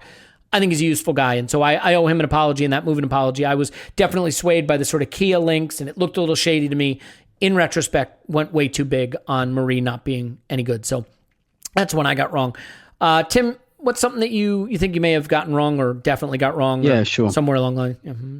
Yeah, I guess this is my opportunity to talk about Bellerin because I guess I was ignoring the elephant in the room because I like him. I like him as a man and as a player as well. And don't get me wrong, I do. So I guess I was making excuses for him not playing brilliantly. And again, some of those I think are genuine reasons. I do think Tierney might have finished Bellerin's Arsenal career just because you can't have two fullbacks that are full overlappers. I definitely don't think Arteta wants that. So you can't have Bellerin and Tierney, I don't think, in the same team, and Tierney's on a higher level at the moment. And I guess particularly in the first half of the season, I didn't want to believe that the Bellerin Arsenal story was kind of ending. When really, and again, it doesn't have to mean he's a terrible, I think he'll be a really good pickup for whichever club he goes to, because a bit like Gabriel Jesus at Man City, I think that will be a brilliant pickup for a club. If Tottenham sell Harry Kane, I think they should buy Gabriel Jesus and just say, you're our striker, go for it. I feel similarly about Bellerin. The talent is there. It's just his race is run at Arsenal. And I think that's probably been obvious for a little while. And it took me a long time to come around to it just because I like him as a player and a guy, as I said. So that's definitely something I was wrong about. Yeah, fair enough. I have to admit, if you didn't pick Bellerin, I probably could have gone back and picked it too. I thought that people were totally underestimating him. I could throw another one into the wrong category, by the way, that Clive would laugh at, which is I really thought what Ceballos showed us Project Restart was exciting. getting him back was massive for us. Like, to the extent that I was right about summer business, I thought getting Ceballos back was one of the most important pieces of business we did, that he would become the partner for Partey, that he would go on to be excellent and a guy we'd want to make permanent. He just impressed me during Project Restart. Clive was never a believer for stylistic reasons and limitation reasons that I couldn't see past, because, again, the tactical side of the game I'm not as sharp at. And I was way off on that. I mean, he just is not a player who can thrive in our league and our team, and I couldn't have been more wrong. So maybe what we'll do is we'll volley this. I'll ask each of you a thing you got wrong, and then I can come back and keep listing the various things I got wrong. I will tell you, I was not wrong, though, about the lawnmower. That thing rules. Anyway, Clive, what did you get wrong, if anything? I can't think of anything, but try to think of something. Of course you can. Literally now. I think a couple of things that I didn't really I didn't emphasize enough, and fair enough, it was the importance of another player between the lines.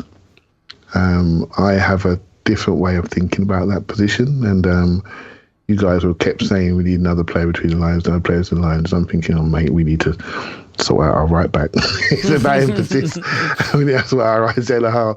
It's about emphasis, and suddenly when those players were available between the lines, I could see a little bit more, and so I think emphasis on that was something that I've learned throughout the season, and some of that's to do with Aubameyang, by the way, playing another creator a forward off the left who doesn't want to come inside. So that presence of another creator, the 2+2, which we all felt on, I think that was key. I think another thing that I didn't emphasize enough in my thought process, but I've changed, is our ability to press. I think it's something that I think is massively important, but at the top end. But I also, something I do agree with, it's massively important in centre midfield, which I have said. But the ability off the ball is something that I think people are missing and not expecting from our players, because they know we can't do it physically. And I think that's something we need to all focus on a bit more as a club and as a fan group, because if you just look at the games on TV, when your team's not playing, they could all take the ball from you. And it's something that we don't do. And we eulogize players without recognising that 85 minutes of the game is off the ball. It's not on the ball. So there's a couple of things. And there's one more thing I think I got wrong. I thought if William Saliba plays, he could be sensational. And because of the way he plays, he could be sensational if he played for Arsenal. And fair enough, he didn't play. Yeah, I don't think you didn't get that wrong. You just never got the chance to see how right you might have been. Yeah, so maybe next season we'll see. So that's something. Yeah. So they're the things that come to mind. Yeah, fair enough. I also got wrong thinking for sure that Daniel Ek would buy Arsenal. No, I'm just kidding. I never thought that. Paul, what did you get wrong? Did you get anything wrong? I did, yeah. I got lots of things wrong to a degree. Probably the biggest thing I underestimated, and maybe the most significant, was the gap for a new manager to not just a coaching job or a managing job, but this job. And maybe also how bad a mess we were. I guess we didn't know the whole Ozil, the kind of turnover of the squad would be this difficult and this ugly and this problematic. I mean, we knew it was an issue, but you take all the problems we had that came along, and you're not just giving the guy a coaching job. Now, it doesn't matter that he asked for a manager job. I could ask for the job of President of the United States, but it's not my fault if you guys give it to me. It's you guys' fault. That's a very good point. Yes, that would be our fault in a big way, yeah. Mm-hmm. Yeah, much more your fault than mine. And so it doesn't matter whether you think, oh, he wants to be called a manager. Who gives a fuck? The gap between not just a new time coach, but any coach and this job, you need to be a bit special. And the club on its side, they put money in, but never giving you 2/3 of the money you need for a funeral doesn't get the body buried, right? Giving the manager we nearly buried the body this season, to be fair. We tried. Yeah. Giving him Partey but not Aouar gives you the season we just had. They said 2 out of any 3 players were potentially coming in. Could have been Jorginho, Partey, and Aouar. That was one version of things. I don't know if we still believe that was the given situation. But certainly the player between the lines thing I thought was important.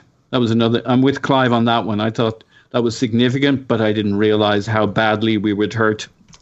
Yeah. And we hurt really badly, and the manager didn't have other solutions. And it happened the last weekend of the window, which is maybe how it all went tits up for us. But the gap, that again leads into getting Arteta knew it was important, but did he know how much trouble he was in if that didn't happen? And that leads back to my, I think Arteta can be a great coach for us or for somebody in the future. But man, the size of the job is probably too big, not just for him, for Emery, for many people. Now the one thing he has going for him, back to Clive's point about his frustrations with the club, is the one thing I don't doubt is that Arteta matches our ambition in terms of success, and I think that's fairly unique. I don't think that's every coach, and I do think he's talented. So I think there's a chance that in the end we'll say, God, there must have been an easier way to get there, but this guy turns out is really good. The question is, can we get to the point where he gets to be really good? But I underestimated the delta between him and almost any coach, but certainly a new coach and this job. Yeah. I thought of another thing I got wrong. The Ozil thing. I wanted us to be better than we were at the start of the season, because if you paid attention, you might know that we were very, very bad. And I felt we needed someone between the lines, but I was wrong that it was Ozil. I'm not saying that I ever thought he was going to be prime Mesut Ozil. I just thought, whatever the character issues are, Mikel, you have to start picking your most talented players. But what I think we've seen is he's not someone who's interested in football anymore. He's gone to Turkey and by all means has been pretty bad there. Not just pretty bad. If you search some of their tweets, they're pretty furious with him. He actually sort of cost them getting Champions League football, I believe. So it's just the point that, yes, that solution was a solution we needed, meaning a player between the lines, a playmaker, stitching things together. He wasn't it. And not using him was a stick used to beat Mikel Arteta. But in the end, I think he winds up looking right for that decision. And I think there will still be people that will say, no, I disagree. I get it. I'm just saying where I'm at now is I've come around on that. And I can no longer see that decision as anything other than having been the right decision. The manager may have taken a bullet on our behalf with that situation. He may have indeed. And that is the manager job, by the way. So good kudos on him. Real quick before we finish up, I'm going to revisit season predictions just for a second. I'm just going to highlight some that are interesting / funny. I already mentioned that Paul predicted Ceballos to be our player of the season, but I should mention that myself, Clive, Tim, and Scott all picked Aubameyang. So there you go. Lest I not humiliate myself, one of the categories we had was breakout player, a player who would break out to another level. I picked Ceballos for that. So Paul, high five. Superman, Spider-Man pointing at each other. Paul and Tim picked Smith Rowe. Scott picked Pepe, and Clive picked Saliba. That gets I would say unfinished. He gets an unfinished for that. How about another one? We tried to predict Saliba starts. I set the over under at 10.5. All of us picked over except Scott. We were all wrong. One area where Paul and Clive look really smart, we picked Ozil starts 8.5 over under. Paul and Clive both said 0, and we're both correct. The villain of the season, Paul and Tim both picked Ozil. Certainly a decent shout. Scott and I picked Louise. Certainly not Louise, although he wrote. There's no although. He sailed close to the win just with a couple of red cards and penalties that hurt us, but no, it's not him. Clive also gets credit, picked Guendouzi.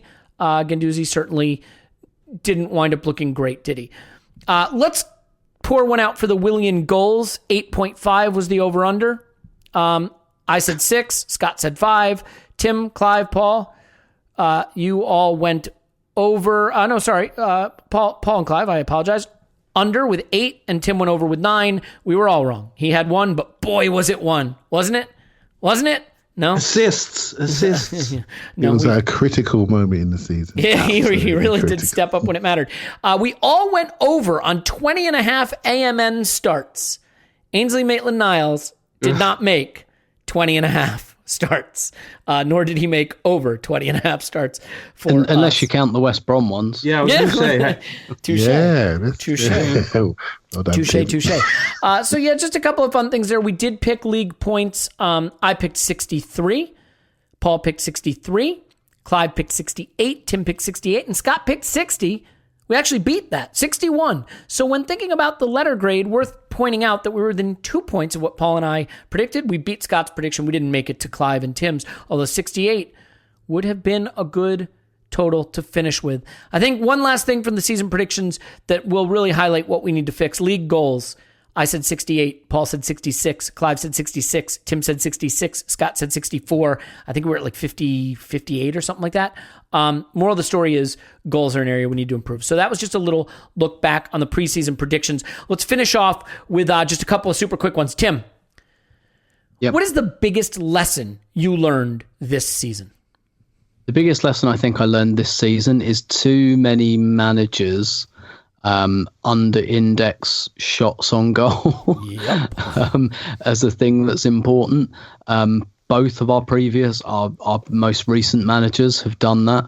I was talking to that, so they announced like the Team GB squad today for the women's football for Tokyo, and Arsenal's Jordan Nobbs has been left out, which is an insane decision. She is a midfielder who takes loads of shots and gets loads of assists. And of course, when you have players like that, like they can unbalance you slightly and they can do things to your structure. But I'm not pretending it's straightforward. You just put 11 people in who take loads and loads of shots and you're fine. But generally speaking, and I think Pepe may have taught us this lesson as well. Stick with the people who take shots, like treat them well.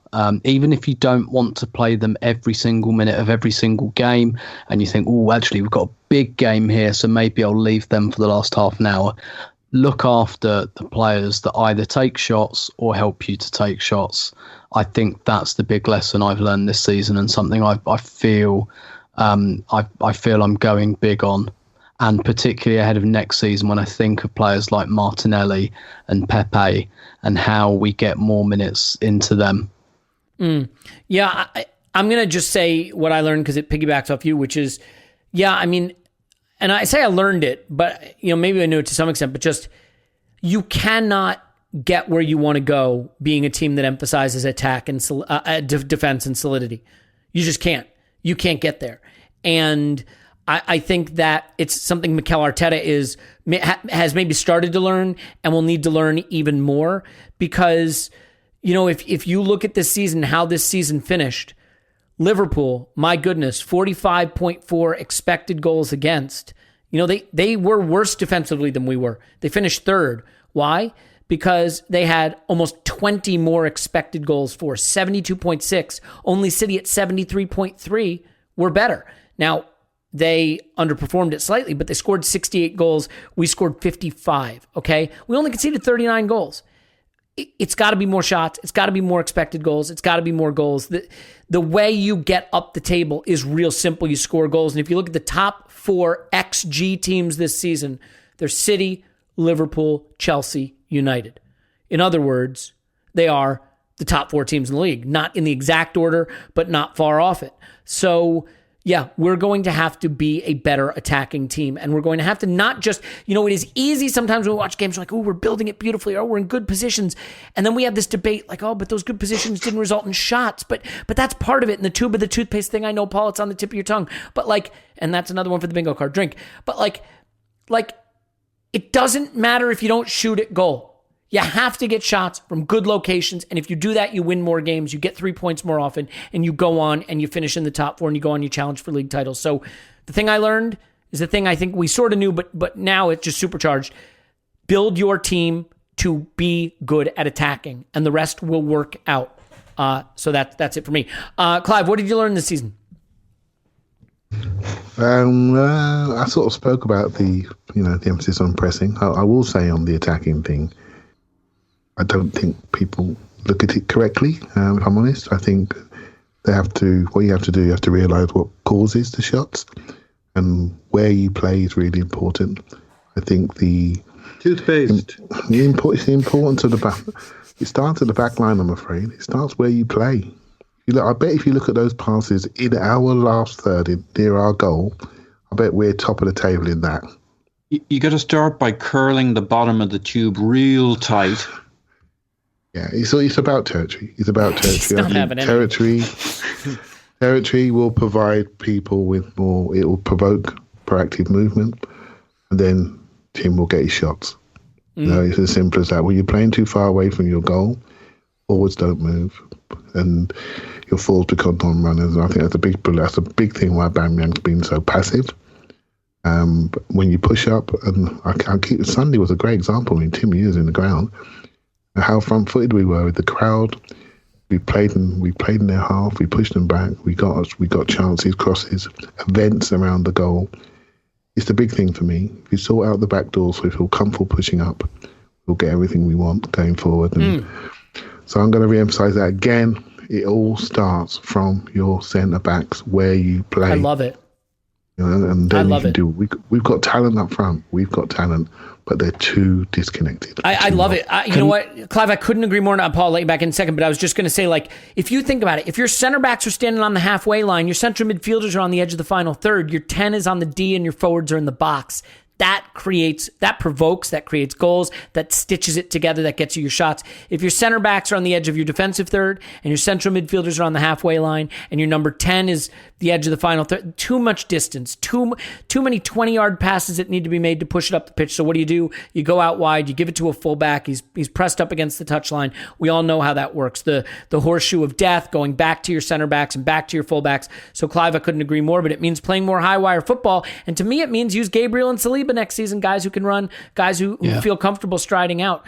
Paul or Tim? Paul, you want to come back into that first, and we'll I was just going to say, the only thing is, I like how Clive laid it out, because I don't think it's a positioning thing. Like, I know you didn't mean this, but you could listen to what you said, Elliot, and sound like, oh, we just need to position people further up and stand in different spots. But like, where you are on the pitch is a function of how well you can connect and play. Sure. Yep. Mm-hmm. And automatisms. I know that's kind of implicit, but Clive's point of you can build from a few different angles, but how we build, it was clear from the first day with Arteta, was build from the back. And we've tweaked that and we've changed that. But the better teams, like Liverpool, City, were transformed with certain goalkeepers who could do certain things to help them build from the back. With the players we have, we're looking to build from the back. They may not be the most perfect players, but it does come back to the whole toothpaste thing. You can't just turn around and say, and I know this isn't what you were saying, but let's just stand higher and let's have people stand in the box. You get done, right? If your play does not support the progress of and positioning of your team moving forward, and it's complicated and difficult, and coaching's hard. Yeah, you're right, Paul. I think it's not just where you play; it's your ability to suffocate teams and keep them there. And I think that's the difference. So it's okay, we can build up, we can lose it, but those teams we're talking about at the top of the table, they get it back. They get it back, and you don't get out of your half. The in possession, the out of possession. The shot suppressing midfield, that the strategy off the ball that these teams have, it is different to us. We haven't got the athleticism in the middle part of the pitch. We have got some great forward movement developing, particularly in the youngsters. So he's half there, right? He's just keeping people there long enough. And I noticed it on Sunday. I don't know what Tim may have a view.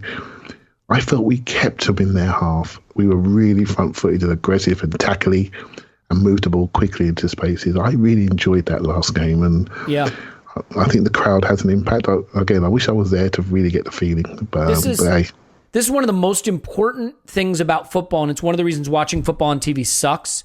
Movement without the ball is the most underrated and important thing in football, but it's very hard to watch on TV.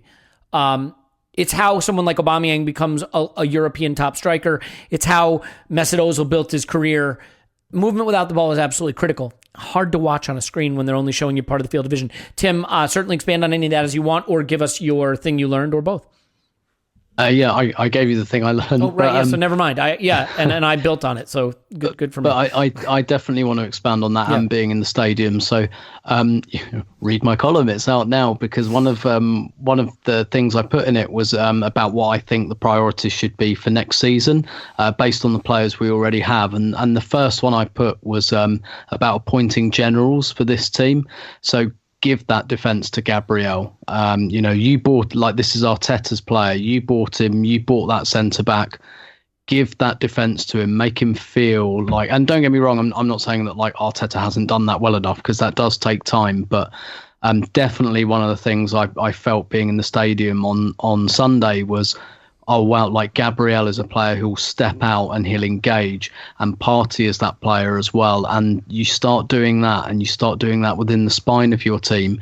You're 15, 20 yards further up the pitch, and they're both intercepty players, and they're both, able to kind of get up an opponent's backside. And I think they can really help us to do that. And so I'm really keen. Do you think the crowd energized them to do that, or were you surprised when you saw that? Or you had not seen it before? Yeah, maybe a little bit. Maybe it was just because I wasn't seeing it. I don't know, but definitely, and that was definitely a conclusion that, like, I wrote this piece on Monday because that was just one of the things I saw on Sunday, and I thought, wow, yes, let's just have Gabriel. Like, don't rotate him with Mari anymore. Like, let's have Gabriel in that defence. Trust him. Get him to get that defensive lineup. Get him and Partey with that synergy. And really start to kind of intercept and, dare I say, press a little bit. And that was something I saw that I was enthusiastic about, and I definitely hope we see next season. Yeah. Okay, so I got two more things on the list, but I want to do them in under 2 minutes. I want to get them out really, really, really quick. So maybe like one sentence or less. Tim, what's the biggest surprise from you this season? It doesn't even have to be Arsenal related. Just biggest thing about the season that surprised you. Yeah, sure. In one sentence, Pepe since Leeds. I thought his Arsenal goose was cooked, and I wondered if that had have happened on December the 28th or something, nearer the January transfer window. I do just still wonder if Pepe would have played for us again, or at least if there had been a really concerted attempt to try and drum up some interest. I'm hugely impressed by how he responded to that. I definitely thought he was not long for this Arsenal world after that, and he's got better and better since then. Very long sentence, but a very good contribution. Paul, what's the thing that surprised you the most about the Premier League season, or the season, or Arsenal this season, or whatever, however you want to interpret the question? In one very long sentence or less. Liverpool. Yeah. We all thought they might take a back step. We all thought VVD was important. But holy crap, did they utterly fall apart while still having good players on the pitch, mostly playing good. And then they kind of turned it around and got back into the league. Arsenal-wise, the Smith Rowe butterfly effect, the contrast between his arrival and having a player between the lines, and the transformation of our football. I always liked Smith Rowe. I always thought he could be an important player for us over time. I did not think he would walk in and save the man. This might be an exaggeration, and literally save the team and the manager's job. And his relationship with Saka is the best thing about this season. Yeah. Clive, surprise? Biggest surprise? Apart from the meekness of the Villarreal games, which I'm still recovering from. No, that did surprise me, the home game.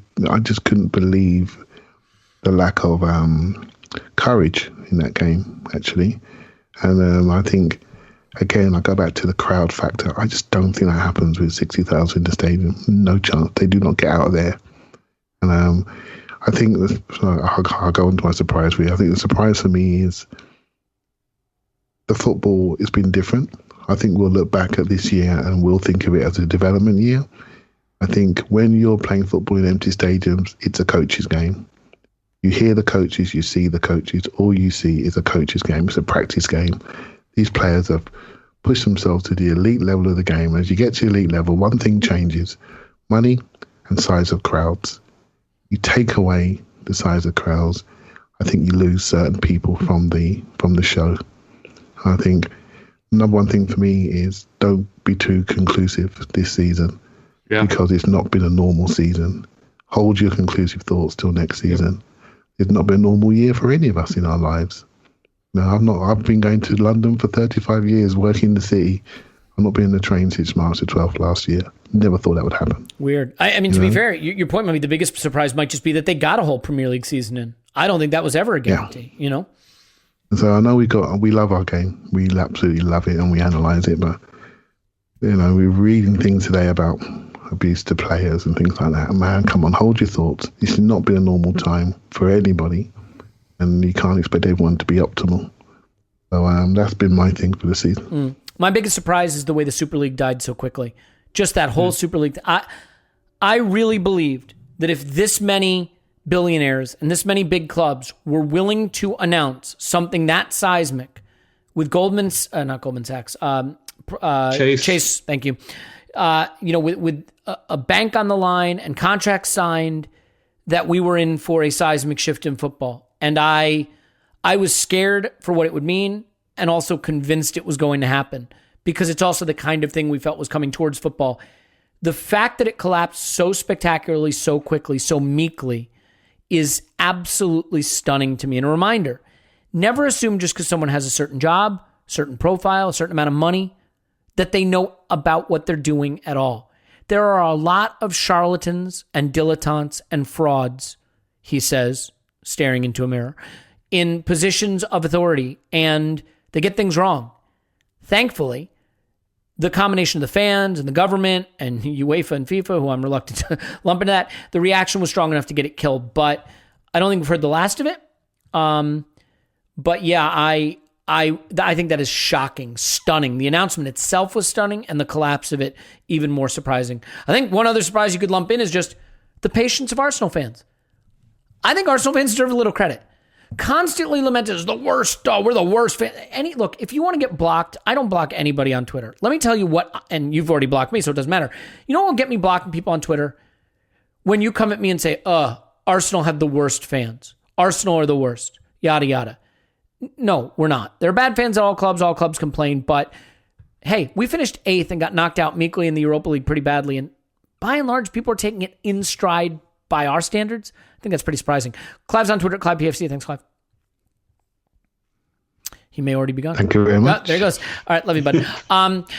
So let's leave it there. If I had one more thing on it, and even with Clive gone, I'm just going to ask you this real quick, and it can be summed up with 3 words. Tim, 3 positions you'd strengthen this summer. If you could be guaranteed those 3 would be added, what would they be? Yeah, in this order: central midfield, number 10, right back. Those are mine. What about you, Paul? In this order: number 10, right back, midfield. Okay, I'm fine with the order either way. I think they're both right. So that is that. The season is done. We will shift gears into transfer mode. We have a 5-day-a-week Euros summary pod thing coming. The European football championships are coming this summer, and we will have special correspondent on. We'll make that big announcement, and it'll all be coming out. It'll be 5 days a week, a short Euros episode every day. Clive, by the way, wants you to know that he would do right back, center mid, center back. Interesting. No number 10 for Clive. It's going to be Sticking Smith Rowe. with that right back thing, isn't he? Yeah, we all love right backs. Okay, so that'll do it. Paul's on Twitter. Pause my pants. Thanks, Pause. Woohoo! Tim's on Twitter. Roberto. Thanks, Tim. My pleasure as always. My name's Elliot Smith. You can bot me on Twitter. And going to get some fun merch coming. Had some requests for that, so we're going to do it. I am going to put out the winners of the review competition. A couple of you have asked, when are you going to announce the winners of the reviews? Here's what I'm struggling with. It occurs to me that we have all these people that wrote reviews, and I want to pick some winners. There's no email address or anything associated with it. So I'm just going to say, hey, did you leave a review under this name? And I'll have no way to check if you're being honest. You can just be like, oh, I did. Give me the shirt. So I don't know exactly how to execute that. So what I'm soliciting from you at this point now is if people have an idea of how I solve that, because I want to pick the winners, but I want to make sure those people get the shirt, get rewarded. So I apologize that I haven't put that out yet. It's merely because I'm an idiot, and it occurred to me that I don't know how I exactly identify who the people are that wrote the review. So that is a hold up there, but it is definitely happening. In any event, we will have Patreon content on news and transfer business coming and much, much more. So thank you for being here. We do love you so much. And we look forward to sharing the craziness of the summer and the fun and title-winning success of next season together. We love you. We'll talk to you after Arsenal 10 transfer window now.